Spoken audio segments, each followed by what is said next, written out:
It is Tuesday, October 14th, 2025, time for the weekly College Financial Health Show with Matt Hendricks and Gary Stocker. Hi, everybody. Matt is on other assignment today, so he's not going to be joining the show. I'll be doing the show live. And of course, this is the only show that looks at the financial health and even viability of private colleges across the country. We use the data that the colleges themselves provide through their audited financial statements, through something called IRS Form 990s, and through data from the National Center for Education Statistics. Today we're going to look at two colleges. One is Carlow University in Pennsylvania, and the other is Mary Baldwin University in Virginia. Let's get to the data. And of course, this is the Advanced Private Financial Compass from Matt Hendricks at Perspective Data Science. His data uses a tool from AI to bring all the data together from those sources I told you about and compile it into the database that we use to make these comparisons. And to start off with, just a quick definition of terms. This data has 4 reference points. The red line is a set of 9 recently closed private colleges. The long dashed line is the 25th percentile. The solid line is for the median, the 50th percentile, and the small dashed line is for the 75th percentile. Today, the blue line is going to be for Carlow University, and the green line throughout our show today is going to be for Mary Baldwin University. So let's start off by looking at the net income. And there are dozens and dozens and dozens of reports available on the app. And I look at net income, and so does Matt when he's on the show. We look at it because it's kind of the profit margin. Colleges don't like to call it that, but that's what it is. And we can see from the data from 2016 to 2024, some data is now starting to come in for 2025. We can see that these colleges have really both been all over the place. Carlow University has been below 0 for most of the last 5 years, all the last 5 years. And Mary Baldwin University has bounced around a little bit above and beyond that 0%. And as Matt would share with you, private colleges shoot to have about a positive 1% margin. And as you'll see throughout today's show, it's the comparisons that matter, one college to another, and one college to the percentiles. And it's the trends that matter. It's not a single data point. It's trends for a college, and you'll see those show up today. Let's take a look at students for the two colleges, and a couple of different ways we look at the data for some of these charts. We can look at the raw value. We can look at the per student value, per FTE student value, the percent change since 2016, and then another standardized measure is per $1 million in operating revenue. And we look at per student, and we can see that, look at percent change, and we can look at Mary Baldwin has had decent FTE enrollment growth over the last 8 years, mostly since 2019. And the good folks at Carlow University have struggled. Their enrollment is flat, really, down 1% over the last 8 reported years. And Baldwin is up about 4%. It's always interesting, and most media accounts talk about the enrollment number, but really what matters is the net tuition. And let's take a look at the net tuition revenue for these two colleges, right? There's a gross amount. So you can see it's been relatively flat for Carlow University, up a little bit in 2024, up to $42 million, and really trending flat to slightly up at Mary Baldwin. That's the raw value. It's up at about $24 million and change in 2024. But let's look at the net tuition revenue per student. And what this gives us is kind of the average tuition paid per student. So we can see at Carlow University back in 2016, it was about $18,000. Forward ahead to 2024, it was about $23,000 and change per student. Not bad growth. These are not our numbers not associated with inflation. So when you add the inflation factor, they're not quite as good as they would normally be. And for Mary Baldwin, we can see the net tuition per student was at $12,000 and change in 2016 and was $14,000, almost $400 in 2024. And again, we look at the percent change, which is again a more standardized measure. Both have been up a little bit since 2016. And we look at the amount per 1 million, we can see that both hover around the median value, Mary Baldwin a little bit below, and Carlow a little bit above. Let's move on then and look at the basics around operating expenses and operating revenue. So we're going to use both graphs here. We're going to look at operating revenues. And on chart 2, we're going to look at graph 2, we're going to look at expenses. And again, we can see the raw value doesn't have a lot of merit because a bigger college is going to have more expenses and a smaller one less expenses. So we can see the raw values, but let's look at the percent change for both of these measures. So we can see that since 2016, Carlow has been up, total operating revenue has been up 48%, not quite 49%. Total expenses at Carlow have been up 54%. So a little bit of a 5% gap, a little bit too much spending in relationship to total operating revenue over the last 8 reported years. And at Mary Baldwin, the revenue is up 64% and expenses up 48%. So good job at Mary Baldwin in terms of managing the overall expenses in association with revenue. And let's turn then to our endowment. There's a couple of things I want to look at the endowment. And we'll start with the total endowment value. I lied to you. And with the endowment value at the end of the year. And again, we can see that the raw values have been relatively flat. That's not the best indicator. Let's take a look at the percent change. Again, we've got closed 25th, 50th, and 75th percentile markers. We can see that Carlow University's endowment value as a percent of change has grown nicely. Let's go back and look at the raw value. Now, the raw value for both of these is modest at best. Start off at 37 million for Mary Baldwin and has now dropped a little bit to 34 million. That's never good. And for Carlow, it was 28 million and change and has grown considerably to 56, almost double. So let's go back and look at the percent change. And this is really in relation to about 1,300 other private colleges in the country. We can see that Carlow is well above in terms of percent growth of that endowment, well above the 75th percentile.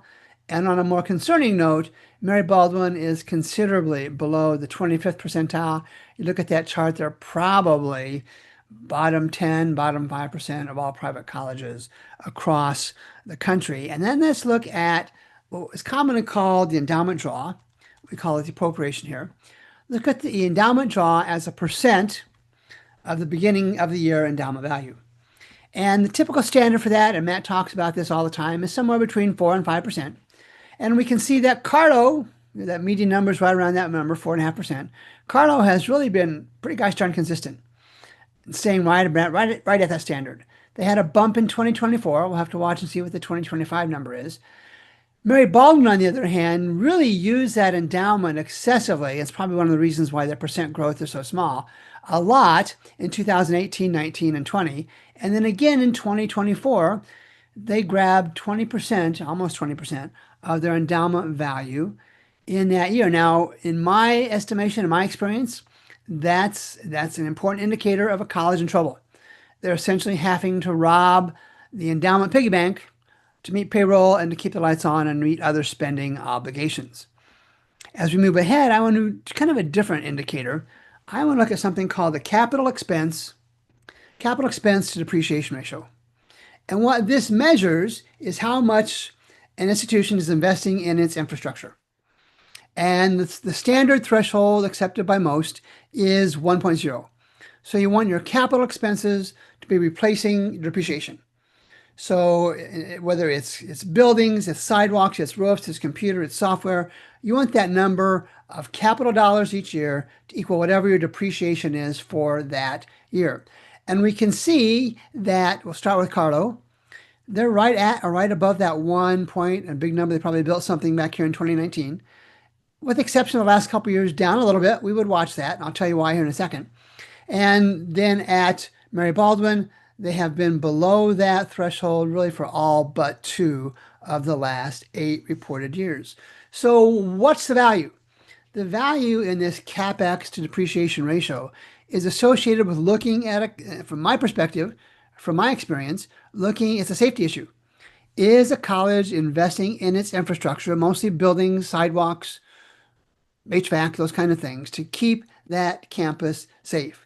If they're consistently below 1, it's fair to ask that college, if you're considering that college, for whatever reason, why that value is consistently below the depreciation ratio over a period of many, many, many years. And then let's move on and look at employees. I'll go back up to graph one. And a couple ways we're going to look at employees. We're going to look at the W-2 employees. And again, in the presence of a relatively flat enrollment, relatively flat net tuition revenue, we can see it's 2% change. We can see that Carlow has been flat for the most part, down a little bit during the post-pandemic and inching back up a little bit in the last couple of years. And that in relationship to all private colleges, Mary Baldwin has been on the high side. Total W employees as a percent change since 2020, since the pandemic started. And then let's look at employees. This is always an interesting one. Employees paid over $100,000. Now, in many cases, this is associated with a high cost region. Massachusetts is high cost. Virginia is probably high cost. Pennsylvania, maybe not quite so much, although there may be those that disagree with me. So let's take a look at total number of employees. It's the raw value, paid over $100,000. And both hovered around the same 20, right below 20, through 2016 through 2021. And both have inched up rather dramatically since 2021. See the percent change. Yeah, you can see the percent change for both of these, for Mary Baldwin more than the others. And let's look at the per 1 million. So again, so per 1 million in operating revenue, Mary Baldwin is near the top 75% in the number of employees paid over $100,000. Now, Mary Baldwin can do whatever they want to in terms of compensating their executives, their leadership, all of their employees. But this is one of the ways where this kind of tool, this private college advanced financial compass, can be used to compare colleges across the region. Now, a quick sidebar on this. I've just got 2 colleges here. If we wanted, we could put every other private college in Virginia or every other private college in Pennsylvania on this set of comparison tools. You would see an average number for the green. You wouldn't see individualized numbers for each of 10 or 15 colleges. But again, you can kind of design your own comparisons, peer comparisons for private colleges for across all of these many, look at all these numbers, all these different kinds of reports. And in many cases, most cases, almost all cases, across many different views. And then just a few more that I want to show. I want to take a look at advertising, because in this day and age, with the demographic cliff, demographic slope upon us, let's take a look at the percent change in advertising. And Mary Baldwin, kind of all over the place. They have spent a lot more in the last couple of years on advertising. Carlow, to their credit, has kept their advertising costs below the median for sure, hovering around the 25th percentile. Let's take a look at the 1 million operating revenue. And again, we see advertising expenses for Carlow a little bit above the average. And again, why these different views are important. And Mary Baldwin a little bit below the median. And after you look at advertising, let's look at gifts. Excuse me, these are unrestricted private gifts. And we can see relatively flat at around 1.5 million, give or take, for Mary Baldwin over the last 8 reported years, and at about 500,000, a little bit above that, for Carlow University over those same last 8 calendar years. And then finally, I want to take a look at something that's new to the show. We haven't shown this before, I don't think. Matt may correct me on this. I want to look at months of liquidity. Now, this started in 2019, and this is the number of months of cash, liquid assets, that a college has. You can see the formula for it right here. And we can see that back in 2019, pre-pandemic, that Mary Baldwin had about 10 months, and Carlow had almost 5 months. But look what happened post-pandemic. Their liquid assets have been consumed so that now both hover really less than 2, or right around 2 months of liquidity. Now, I'm not the best in knowing what a good standard would be, but I know that 1 or 2 months of liquidity is a challenging number. And I know if we look at other industries, for example, in healthcare, it's called days of cash. And many hospitals have 300 days, 12 months of cash available for spending. So just a comparison. And again, the comparisons matter. We can see that in terms of liquidity, both Mary Baldwin and Carlow are below that 25th percentile. And really, I had noticed in the early preparation I did, below that closed college set as well. And then the last thing I want to look at on the Advanced Compass is just a quick tool that we really don't spend enough time on outside of the show. And this is the private college vendor prices from 2016, 2024. I've got Mary Baldwin up, And what I do when I look at this, I just look for color. Color is not good in general. The darker the color, the worse the comparison. And what this does is takes a vendor for all of Mary Baldwin University from 2017 on, shows their students, shows the vendor, describes the vendor, and then for data purposes, it's harmonized. And we can see that in terms of, I'm going to look at enrollment. Enrollment back in 2020, and really for each of, so we can see the EAB that Mary Baldwin University, and that's an enrollment services provider, has spent above the median compared to its peer colleges. This is 1,300 plus private college peers throughout the country. Is that a good thing? Is that a bad thing? I don't have the data to know, but it gives the good folks at Mary Baldwin the chance to say, hey, EAB, why are we paying so much more than others? Maybe they're getting different services. Maybe it's a different structure. Who knows? And the same thing, we can do it for Carlow. So Carlow University, let's just look at 1 year, 2024, just to show you the functionality here. And we can see that Carlow University in 2024, and this is the top 5 IRS 990, Form 990 spending that shows up there. And with the exception of HVAC and mechanical, Carlow does fine in terms of comparison. There's only one color, that is for that HVAC material. And then finally, a quick look at the College Viability app, the app that I created. And as Matt knows, when we do my part of the show each week, we look at graduation rates. And neither of these colleges is above the minimum threshold we have here at College Viability of 50%. If you can't graduate at least 50% of your students in 4 years, the term I've coined is your coin toss college for obvious reasons. And we can see both of these colleges have numbers considerably below that. Mary Baldwin, not even as strong as Carlow, and it's a relatively modest comparison. And then even to point this out, let's look at the 6-year graduation rates. And just at Mary Baldwin, after 6 years, students who started at Mary Baldwin, less than half of them, after 6 years, graduate from Mary Baldwin University. Now, I understand some have transferred and graduated other places. Some will graduate in 7 or 8 years, but it's the comparisons that matter. This is not a good number for Mary Baldwin. It's not a great number for Carlow, but at least half of their students graduate after 6 years. And let's take a look then at undergrad enrollment. We saw that below, we saw that before. And again, flat for the most part. Both colleges are both about the same kind of colleges, around 1,000 students. Let's take a look at something called unfunded institutional grants.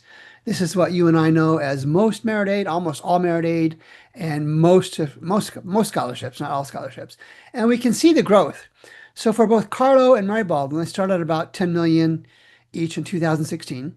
Carlow's up 2.5 million over that time period, up to 11 million and change, almost 12 million, and about a 60% growth at Mary Baldwin. They have added an additional almost $7 million in unfunded institutional grants. These are not funds where there's actual dollars transferred. It's just coupons. It is just discounts. There's no actual dollars. And this is what the colleges report in the IPEDS database for unfunded institutional grants. And then let's look also at college majors. And I brought up both Carlow University on the College Majors Completion app. This has 2,700 plus private and public 2- and 4-year colleges. And on this one, we look at the mix and match of majors completed. And here we have 64 common and diverse majors that we look at. And we can see some decent volume. And you can see where there's decent volume for the last couple of years. This is the student family version. The full executive version for academic leaders has 4 years of data. And we can see it's down. We can see that there are a few programs that have decent enrollment volume. But look at these programs with no majors completion. Same thing for Mary Baldwin. Look at all of these with low numbers. Now, one of the arguments that I make is, why are colleges continuing to try and be everything to everybody? In physics and in chemistry and in arts and in math and in business and music and applied math, what's the cost? What's the value? Now, I understand there's some tuition dollars coming for each of those, but how strong can a program be when it's graduating applied math 3 students? Because we can bring up other programs. I'll bring the external comparison here in a minute. This is internal market share. So 1.5% in 2023 of all of the majors of the 64 we track were in applied math. And we scroll down, 15% were in liberal arts, 13% in psychology, and 10% psychology, and smaller numbers for the other ones. And then when we look at external market share, I just picked Virginia. So we're looking at the state of Virginia, and we're looking at just private colleges. We could look at public as well. And this is external market share. So I've had applied mathematics, right? Let's choose that major for applied mathematics. Turn off accounting, look at applied mathematics. And we can see there's dominant players. Liberty University. Liberty University is a dominant player in applied mathematics. The folks at Hampton, the folks at Mary Baldwin, and the folks at Shenandoah are bit players in this applied mathematics market. Let's look at something a little bit more common, accounting. And again, we can see the diverse set of colleges. I can make this a little bit bigger. And we can see colleges that are dominating in, this is again biology. I'm sorry, I got biology up here. And colleges are doing strong, University of Richmond, and look at these small college percentages, 1.6% of the market, 4% of the market, 2% of the market. And again, the argument is made, and you've heard me say this before on previous shows, if you and I need brain surgery or some other kind of important health event, we'd rather have the physician who does one brain surgery a day, 4 or 5 a week, not one a month or one a quarter. And the same thing here, I can make a logical case that those colleges with larger volumes have better programs. And in this day and age, when colleges regularly cut back programs, lay off faculty for that programs, you want to look at the majors completion for the colleges you are considering to make sure they don't have a small number, because small completion numbers for majors are at high risk of being closed in the coming years. And then lastly, just a tool that we have available. This is a free college viability report available at mycollegeviability.com. You can have the link included in the show notes, and we'll show you just to customize for a college you choose, a 4-year and 6-year graduation rates. You can see this college is just our demo. The enrollment change, has it gone up or down? The endowment change, has it gone up or down? And then we look at a cost of delayed graduation. So this is really for students and their families, although we have versions for counselors, faculty, and staff coming out soon as well. So as Matt and I, if he were on the other side of the screen, each week, it is the comparisons that matter. It's the trends that matter. Look at the data and how we use the apps for Carlow University and Mary Baldwin University. We can do one for you. If you've got a college or colleges you want us to do on the show, drop me a note. I'll leave my contact information in the show notes, and we'll add it. And I just had somebody add a college today. We're already out into mid-December for college requests from folks. And I know why, because these are colleges that folks have concerns about. Will either Mary Baldwin or Carlow University close? It's highly unlikely, but neither is in a financially strong position.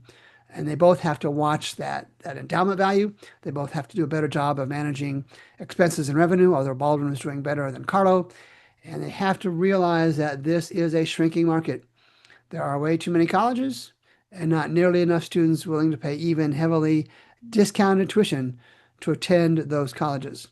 So for Matt Hendricks, who's not with us today, I'm Gary Stocker. Thanks for making time to watch the show. We'll be back next Tuesday with 2 more colleges on the College Financial Health Show.